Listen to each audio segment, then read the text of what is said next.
I bet you have a favorite loop that you can ride when you need that quick moto-fix.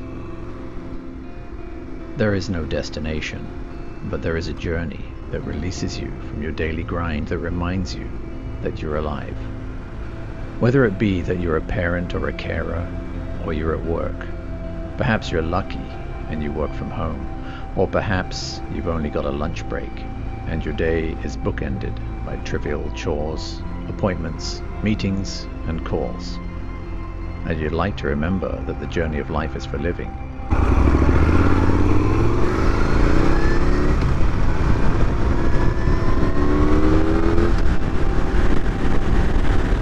It's your life, and you'd like some damn say at least once during the Blue Marble's daily revolution, just for a few moments to be the arbiter of your own time.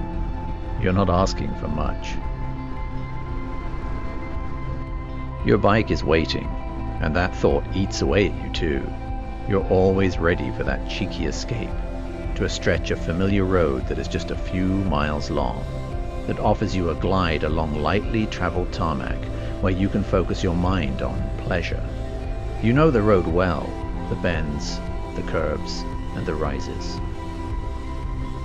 Where the light dapples the road, hiding gravel or winking off your bezel to remind you that you're alive. It might be that you've got a lot on your plate of life right now, and that your local motorcycle loop offers you that most precious of commodities, time out.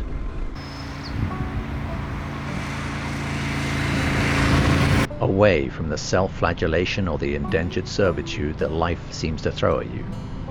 Some people take an afternoon nap to recharge, but you get your energy back from that ride, and you just don't feel whole unless you've done your loop on your road sled.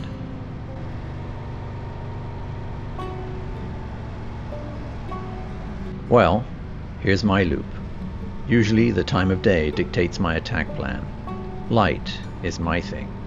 I like to ride with a light behind or beside me, so mornings are counterclockwise, and afternoons are always clockwise.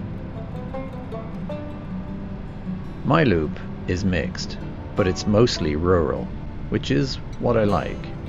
It starts rural, hits a short stretch of highway, and back to rural again. There is some residential, but if you hit it right, you can have the road pretty well to yourself. After all, this is a getaway, a timeout, and the last thing you want on your loop is to be pissed off by an erratic or slow driver interfering with your road karma.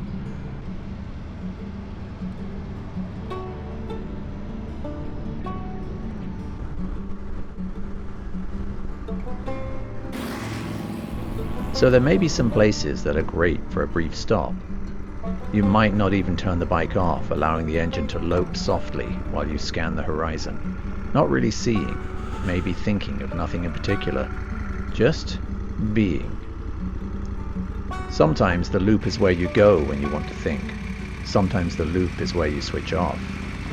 My loop is a tangle of ups, downs, curves, and straights.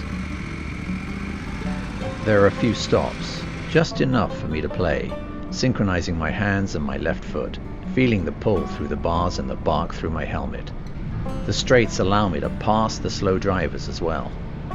The curves allow me to feel the bite of my front tire into the tarmac. The light flicks off the shiny bits, although I miss the silver lamp housing of my old W650. It used to invert the world and spin it animatedly when you carved a corner under the trees. You have your favorite sections. Mine are curves with straights between them.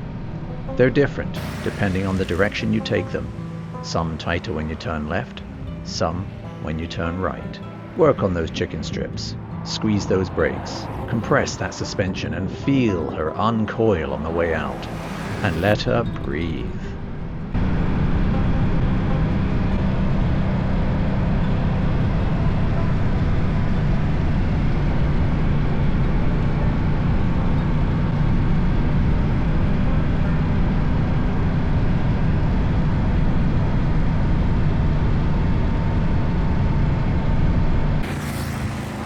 Henry's Bend has changed. Most people around here don't know it's even called that, and most don't care. They're too busy getting somewhere. But I've ridden this road for over 40 years. Henry wouldn't recognize it today, but it used to be a sharp, right-angle, blind climbing or descending turn, depending on the light, of course. It was treed close on the tight radius, with a steep drop on the open one. That's what got poor Henry. He was one of life's happy people, not fairly compensated with mental acuity, but what he lacked there, he made up for in affable personality and hard work. He was always on the road in his big blue tractor, going from farm to property to dig, bale, or lift. Unfortunately, one frosty morning, he was driving his tractor and he lost control and plunged down the steep drop on the outside radius. With no roll bar, at least it was quick. The Serpentine S-bend wears his name posthumously, even though he wouldn't recognize its re-engineered Radiant Eau Rouge-like qualities now. Both Henry's Bend and Eau Rouge share morbid secrets. In their erstwhile attempts to make the bend safer, the local authority turned Henry's nemesis into a delicious piece of tarmac. I thank Henry every time I go up or down his bend, for I am at Spa-Francorchamps. You eke out the last banked curves of your loop, jetting back out into the only part of the journey that retraces itself past fields and the rake, and your mind starts to regain focus. That unconscious problem, the one that haunted you for the last few nights, you've solved it. It's not a perfect solution, but it's a decision, and that's enough for now. Funny how the mind works, looping over a situation, winding itself in knots, impossible to crest the ups or pull out of those downs.